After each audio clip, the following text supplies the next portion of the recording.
Welcome to Believe in Progress, the American Association for Cancer Research Foundation's podcast.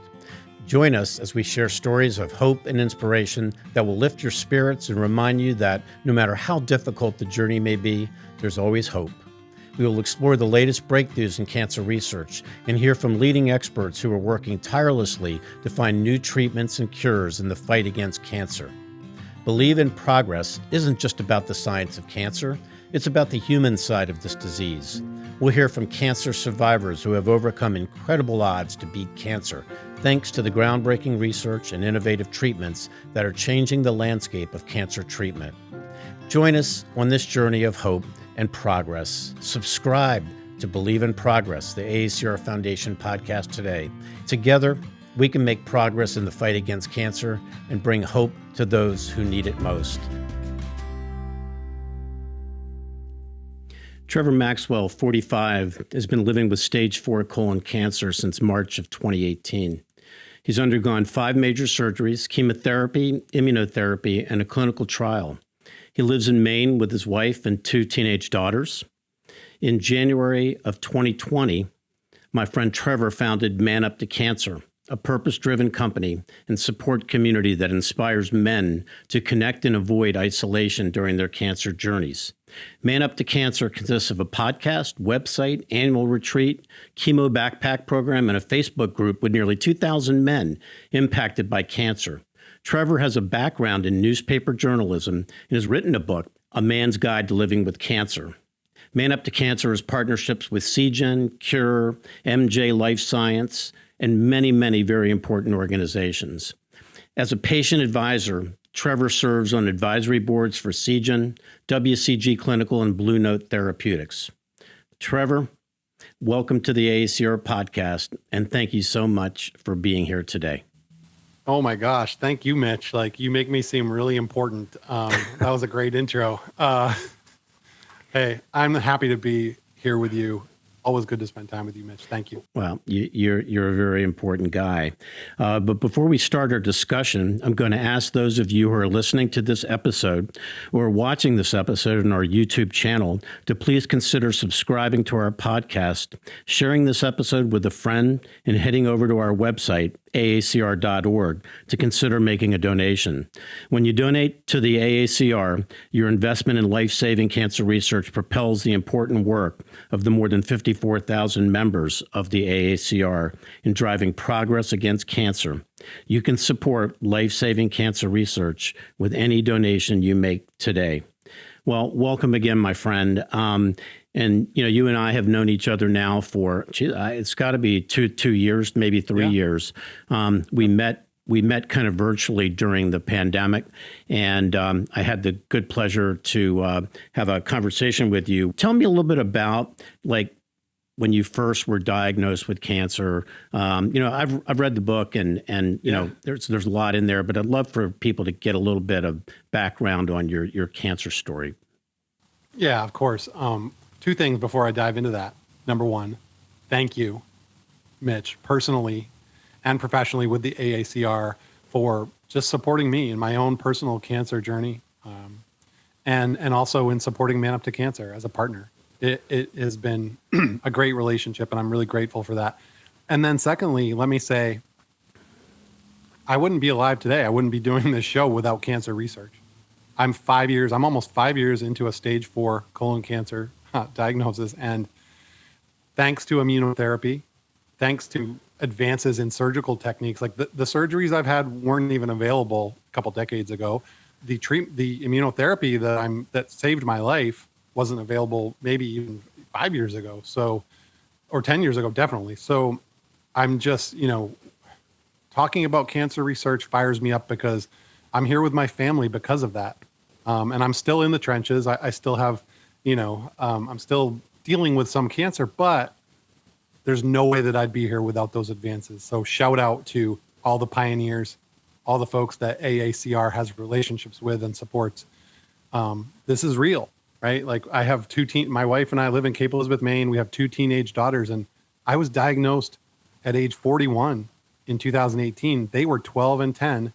And now I have a 17-year-old and a 15-year-old, and I'm looking at colleges with my senior in high school, and that doesn't happen without cancer research. Sarah, Sage, and Elise. That's your support system, Elsie, right? yeah, my Elsie, wife, sorry. Sarah, Sage is 17 and Elsie is 15. And so. who's the singer? Who's the singer that does the beautiful, has the beautiful voice? The singer is my 17-year-old Sage. She does all the national anthems. I think she's done it for like 6 of the sports teams here at our town. So proud of her. Amazing. How important is that support system? You know, how important is that? I mean, you know, these folks have been by you through thick and thin, right? Absolutely. I'm the luckiest person in the world. It's weird, right? You get life-threatening metastatic cancer at age 41, but I do consider myself the luckiest person because I have an amazing support system. I have an amazing family. We're going to get into Man Up to Cancer, and we're going to talk about that. A lot of the men in our community don't have that support system. They don't have that wife who's going to stick with you through thick and thin. They don't have those kids at their side, and also the extended family and community. So it means everything to me. And then just circling on your initial question, 2018, I was just getting more tired and tired. Fatigue was my only symptom. And by the time I went in to actually get my blood work done, I was severely anemic, and I had about a 10 centimeter tumor in my large intestine, in my colon. And that changed my life in all the ways, right? So the past 5 years has been dealing with that and dealing with that cancer and living with it, learning how to live with it. So at the time, it was a life. I always use the phrase life asteroid. Like you're just going along in life. You're doing your thing. I was really in the prime of my life. And then I got a stage 4 diagnosis, and all of a sudden everything changed. No family history, like any genetic links at all, or? Yep. So I have Lynch syndrome. I did not know about Lynch syndrome until I got diagnosed. So Lynch syndrome just basically is it's a genetic mutation. So we have these genes in our body that repair cells when they do crazy things and replicate and turn into cancers. And for people with Lynch syndrome, one or more of those genes doesn't operate correctly. So it's basically like your spell check system in your body doesn't work. So I found out that later, and then there are some, there's colorectal cancer in my family, but usually it would happen like in the 60s or 70s, like people who were older. So there was no early onset, what we call early onset or young onset colorectal cancer, CRC. There wasn't anyone in my family who had that. So, I was just going to do the regular screening when I got to 50. Now it's 45 for reasons we might get into. But there was colorectal cancer in my family, but it was at an older age. So I definitely didn't have any reason to have it on my radar. So early on, it was some pretty tough times for you. I mean, you talked a little bit in the book about being depressed and just really kind of down in the dumps. And that's not the guy I know or the guy I've met, but feel comfortable. I'd love for you to talk a little bit about that, those tough times. Absolutely. I mean, that's the core of the message. That's the core of my message with Man Up to Cancer. And the book is just being honest about what I've gone through emotionally and what a lot of guys go through with the emotional burden of cancer and the mental health piece of it, because we need more guys to just be role models in that area and just say like, yeah, I struggled. So for me personally, after diagnosis and learning I was stage 4 and going into surgeries and chemo and everything else, I went into a real mental health tailspin, anxiety, depression, isolation. In the summer and fall and into the winter of 2018, you wouldn't recognize me, right? And you alluded to that because I'm a outgoing person. I like to think I have a pretty good mindset. But man, I was at rock bottom with my mental health to the point where I honestly didn't have much will to live for myself. And I think the reason that I did live and didn't just walk into the woods and disappear was because of my family. And it was that bad. I had thoughts of feeling like I have failed. I've failed my family. I'm ashamed. I'm going to die. I'm going to leave them alone and my little kids. And I was crushed. And so, like you said at the outset, I've gone through all this physical stuff, all these surgeries, all this chemo, and that is easy compared to the emotional burden of feeling like you're going to pass away and not be there for your family. That's tough stuff. And That's tough it was a stuff. really dark place. Yeah. You talk about the Shawshank Redemption, and it's in the book, and I happen to love that movie as well. And I don't know if this relates, but this Get Busy Living, was that quote the turning point here?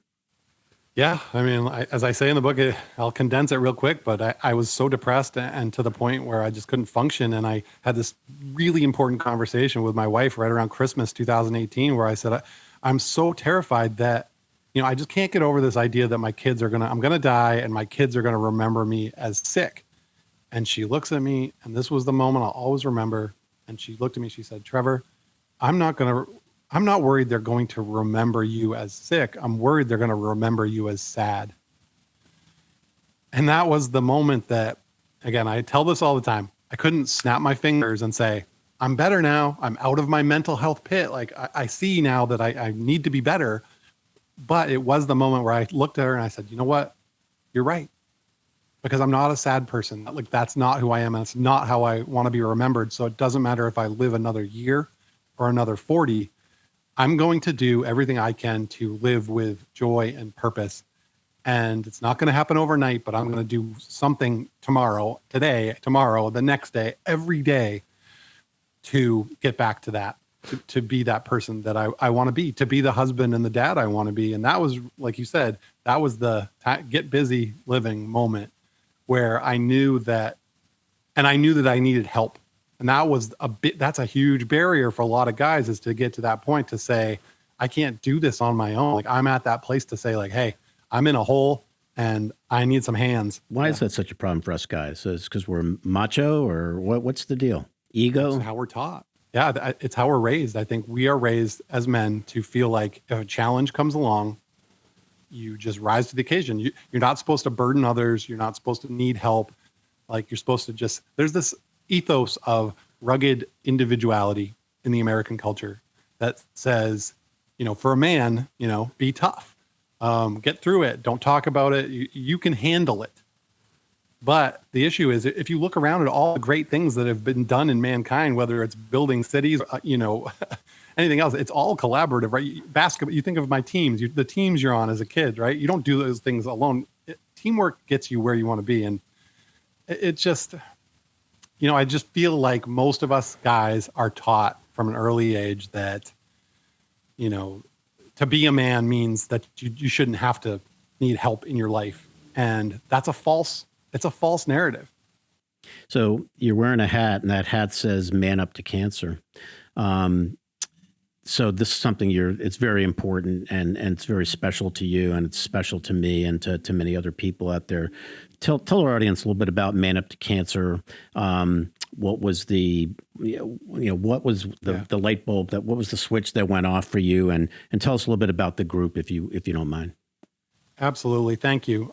So I did get help, right? And it wasn't a weakness. So to me, when I say Man Up to Cancer, what I mean is bring your toughness. Absolutely. You're going to need every ounce of that to get through the cancer journey, but you're also going to need the courage to accept help along the way. And the consequences of isolating when you go through cancer, which men tend to do, are not good ones. You have more mental health problems. You have substance abuse and addiction. You have your relationships often break if you're in isolation. And here's the kicker: men who go through cancer in isolation have worse medical outcomes. This is shown by studies by the NCI, by ACS, there's lots of literature out there that show this. So as I got help for myself, I started going to counseling, individual counseling, group counseling. I started meeting people online through Town, Fight CRC, these great resources. I started connecting with others going through it and accessing the resources to say, hey, I'm struggling, I'm hurting. And people, they want to help. There's so many resources out there that want to help people going through it. But as I got the help, I noticed this glaring gender gap. Everywhere I would go, whether it's in person or online, it's seeking support, right? For cancer, it's almost always at least 3 women to every 1 man. So 75, 80% women in these groups. at the Dempsey Center, at these places. And that was like the trigger in my mind. It was like, is it possible that I'm just crazy? Like that, I'm the only guy out here struggling with the emotional burden of cancer and needing that help and needing that togetherness. Like what I really was seeking was community. And to see that not many men were accessing it, I was like, you know what? I know in my heart that there are guys out there struggling like me, but maybe they're not reaching out because they're ashamed or because they don't want to feel vulnerable in a co-ed community or, right? So there's lots of barriers and maybe they just don't want to say they need help. So I said, I would like to build something specifically for the guys. Like we need a place, a resource, a community that's for men going through this, where we can get together and just say, as brothers, and that's why I called it the Wolf Pack. Everything we do in Man Up to Cancer is focused on the wolf theme. And the reason for that is wolves are social beings just like humans, and they don't go it alone. They always travel in packs. And I was so fired up. I was like, we need to be a pack for each other, guys going through cancer, because we can get isolated, right? Like you don't feel the same socially when you have cancer and all your friends don't. You're looking for a place where you can just be with other guys who get it. And also having an all guy group makes it so people can come in and say, I haven't shared this because it's kind of embarrassing, but I want to talk about X going on with my cancer, or man, I'm really struggling, or I'm in turmoil. And it's a no judgment zone. It's a place of just love and support where guys can just do that without feeling like they're exposed or feeling like they're going to be judged. So I created a community. So Man Up to Cancer started with the Facebook group. So the core of what we do is a Facebook group called The Howling Place. We now have, I think it's right around 2,000 as of today, men. These are cancer survivors, patients, and caregivers. They are from all ages, all types of cancer, from all over the world, really. We have people throughout the US and Canada and in several other countries. And the common core is we share this life-changing experience. But any gender can be part of this too, though, right? I mean, as you say, caregivers need to be involved here as well, right? Well, those are in the group itself. It's men or people who identify as a man. Yes. So it's a men-only group. So when I say caregivers, I mean these are men who are giving care to a spouse or a loved one with cancer. Gotcha. Got it. And then what was the catalyst for the podcast? So from the beginning, I just, my background is in journalism, right, and public relations and in communications and as a writer and as a communicator. So I always thought from the beginning, what could I do for this community? And part of this mission, really what I want to do is change the way men go through cancer. The old road of just getting back on the horse, not burdening others, like not getting help, doesn't go down a good road. So I'm trying to create this change where men feel comfortable being part of a pack, leaning on each other when they need to. So with my journalism background and PR and like I didn't just want to do a community because I wanted it to be more than that. So changing the culture requires role models and content. So with my background in content, I thought I want to do a podcast where I interview other guys going through it. So then other men out there in Cancerland can just tune in and listen to conversations between men talking about cancer, which is actually pretty rare. You don't hear it that much. Right. So I wanted to do that. And then I also wanted to do, social media. I have an email list, and then once we started getting guys in the group and sharing, I would say, hey, I would invite them to be part of the public, because my podcast is public, the social media is public. The only thing that's private is the group itself, and what happens in there stays in there. But for those guys who want to be role models out there and help others, men going through it, then they come on my show or I feature them on social media. I'm now excited that I have a leadership team for Man Up to Cancer. Like, it's not just me. It's Joe Bullock has been my right-hand man this whole time. So shout out to Joe. Right. Danny Riggs, Michael Reilly, Don Helgeson. So this is our 5-member leadership group. And now the snowball's going downhill, right? It's like you have more momentum on this mission. And it's really simple. The whole idea is to inspire and encourage men to avoid isolation, right? And that's what it is. That's what these guys are doing. And I'm so proud of them for stepping up. So I want everybody to know that I invited you to come to Philadelphia for an event and then for our Foundation Board of Trustees meeting, and invite you to come to speak to the Foundation Board. Many cancer survivors, many scientists, part of that board. But your message is very inspiring. What motivates you to want to come to Philadelphia to meet and talk to people? Well, first of all, you're a pretty convincing gentleman, and I like your vibe. I like what you're doing with AACR, and I think, Thank you. For Man Up to Cancer to have a relationship with you, right, a mutually beneficial where we can help each other out is just great, and the opportunity to talk to those folks, like the scientists, decision makers, right, influencers in that community, and to show them what I'm doing, because when I get up in the morning, like, look, outside of having my family, my wife and my kids, doing this work for Man Up to Cancer, working to change the culture of how men go through cancer is the mission of my life. I feel like it's my purpose. And so having an opportunity to talk to folks at the highest level of cancer care, to talk about what men go through, it's surprising. When I talk to people about it, sometimes I'll get like, you know what, that totally makes sense, but I never thought of it. And it kind of echoes what I see in the cancer support community, is that a lot of these organizations aren't stopping to think like, hey, what about the guys? Like, why is it that guys aren't engaged? I see photos from conferences and advocacy events, and it's almost all women. We should ask that question. Absolutely. We should ask that question about why men aren't involved and what we can do to change that. So I really am appreciative of coming to speak to you and the board and doing that. It fires me up, and it gives me more motivation, right? Yep. It motivates me to keep going with it when I see that people like you and others understand what we're doing and why we're doing it. Well, you motivate me, and you motivate many, many other people. So we really appreciate that. Can you talk a little bit about the book and tell us about the book launch? And I know that was an exciting time in December. And even when you came to visit us in Philly, you were just kind of finalizing it, and you were really, really excited about it, and love to hear more about it. And also tell our audience how they could get the book as well, please. Thank you very much. So the book is Open Heart, Warrior Spirit, A Man's Guide to Living with Cancer.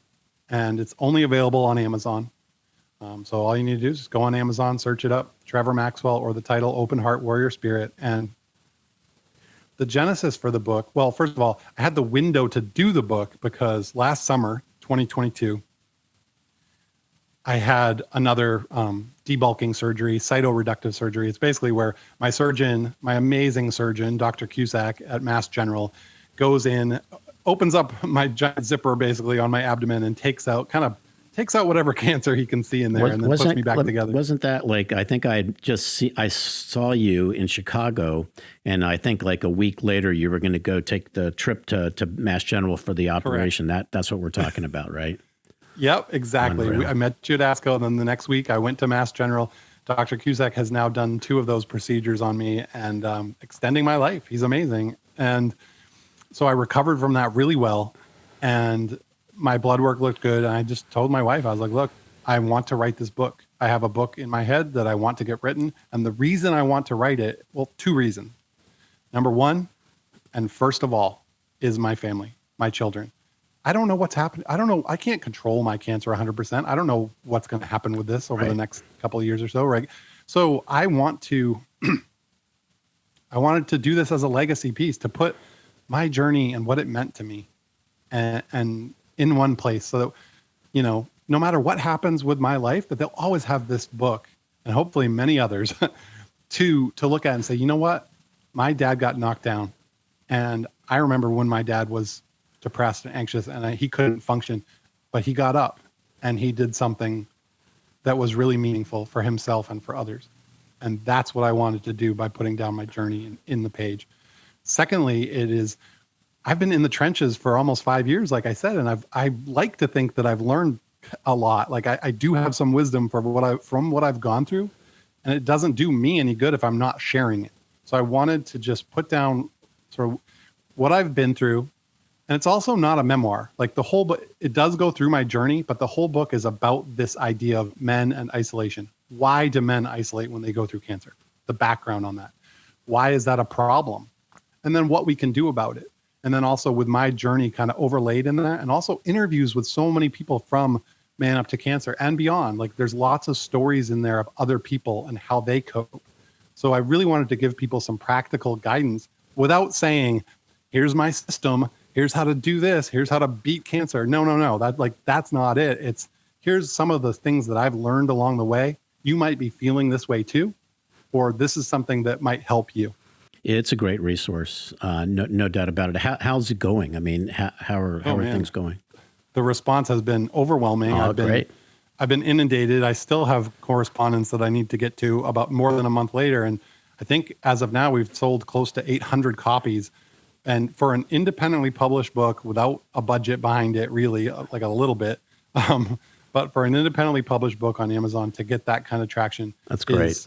Is amazing. And it's a testament to the love and the care in the cancer community, because all of the relationships that I've had in these 5 years since I got cancer, all these friendships, when I published that book and when I put it out on social media, people they showed their love and care for me by getting the book, by reading it, by sharing it, by passing it on to someone else. I had a great email the other day from someone that I've never met. He said, "Hey, you don't know me, but my wife and I got your book, and I was diagnosed with lung cancer about 6 months ago, and we're reading your book. We're laughing, we're crying, we're learning.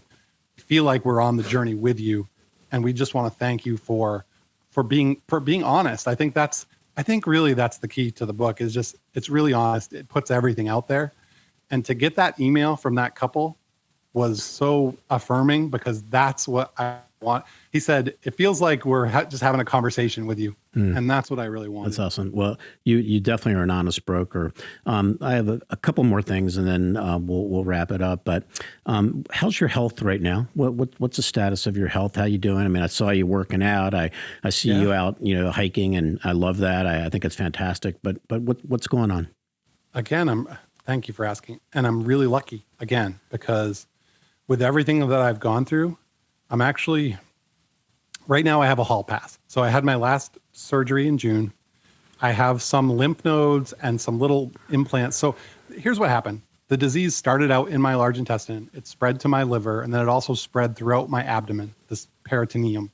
And we call them implants because we take out the cancer. Dr. Cusack takes out the cancer, but then these, they come back. They often come back. And when you have metastatic cancer, that's unfortunately the name of the game. Sometimes you play whack-a-mole. So in June, he took out everything he could see. And then we have areas that are, like on scans, you'll hear this areas of concern, or this will require further attention. So I have these areas in my abdomen that we're watching. But right now, my blood work, I actually got my Signatera blood work back about a month ago that showed no cancer activity. And my other blood work looks great. So I feel great. I'm exercising. I feel better now than I did before cancer. And that's because, again, Dr. Wow. Cusack, and his team, they'll tell me every time I go through a surgery, they're like, "Trevor, one of the reasons you're still here kicking and doing what you do is because you're so active. We want you to go home and just be as active as possible. Get out there, get on your bike, get hiking, get moving. We feel like this is really one of the reasons why you're still alive." And I take that to heart, obviously, not in a pressure way, but in a joyful way, in a grateful way. Like, oh my gosh, I'm still here 5 years later from this thing where there's plenty of times along the way that I didn't think I would see 2023. And that's just being honest. Yep. And that's okay, right? I've had those thoughts. But to be here and to feel good, I'm fired up. I got a gym pass with my daughter, Elsie, the 15-year-old, and we're actually going later today to do another workout. Because, where are you going? There's this place called Next Gen right in the next town over, where it's just, you go in, you do kettlebells, you do the machines, you do different stuff. Love it. Yeah. What do you do for fun? What's besides all what we've been talking a little bit about? Is there anything that you could let us in on that you love to do? I mean, I'm not sure that would be safe for your inaugural podcast here, Mitch, but no, we have a close group of friends nearby, and we have a lot of fun with them. So we'll just go over to someone's house and just have a great time, or we'll go out to dinner. It's simple stuff. Sarah and I are we're kind of homebodies. We enjoy watching, the next show on HBO because, we love just doing that. But going out with our friends, and also just being active, right? Like, you've seen the photos. When I go hiking with Sarah and friends, that is like soul food, right? That is just, and it's a double-edged sword, because obviously I'm so grateful that I can do it. And I take all the people in my community. So in Man Up to Cancer, we've lost about 130 of our members since we started who have passed away. Mm-hmm. And it's a burden on one hand, like, yes, I grieve them, but I also, when I get up, I think like, what would Jared want me to do today? Right. What would Wes want me to do today? Right. What would Alex want me to do today? Go live your life. Go live your life to the fullest, because you don't know. You just don't, nothing is given to you. So when we do that stuff, when we're out there exercising or hiking, I feel those guys in my heart. And so when I get up there on top of there, I'm like, you know what? I can't help but smile, because what a gift, right? And so I'm going to go on a rant here, but I get so frustrated when people act like everything is such a nuisance in this world, or, well, you know, they complain about the battery life on their phone or something else, like this bogged down in like the trivial complaints. I'm like, look around, people. We have these bodies and we're on this planet spinning around in this infinite whatever, like make use of it. Don't take it for granted. And look, I definitely did in some ways before my cancer diagnosis. I hope that by sharing this, that it doesn't take a life-threatening illness to get people to really just appreciate every day of their life. It's a great message, a very important message, and not just for folks dealing with cancer. It's for everybody. Right. Everybody should hear what you just said. So I'm really hoping and I'm dreaming that this podcast, Believe in Progress, the AACR Foundation podcast, is really grows and grows. And if there are some men that are listening to this and hear this and need to get in touch with you or need to learn more about Man Up to Cancer, where do they go, my man? And we'll put this in notes, obviously, but love for you to tell us where people should be going. Anybody can email me anytime. Trevor@manuptocancer.com. So that's TREVOR at manuptocancer.com. And then just look at the website. So if you go to manuptocancer.com, you can see the podcast, you can see, you know, the social media stuff, you can see the group itself, you can learn about the Facebook group, and you can also, just there's a video.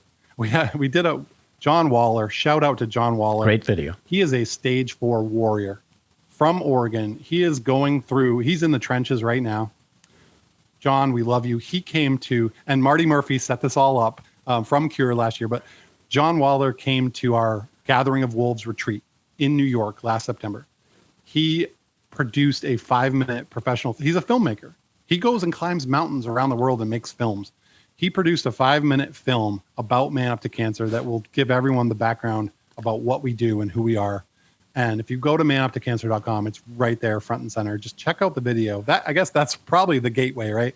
Check out the video, see if it resonates with you, and then get involved. Join the group if you want to. Listen to some podcasts and email me if you have any questions. Well, Trevor Maxwell, you're one of the best people I know. I've been in this profession a long, long time. I have a brother that's a cancer survivor, and you inspire me to work harder. So one day my grandchildren won't have to deal with cancer the way we know it today, and your daughters and all that. So just, you need to know that you really motivate me and you motivate so many other people.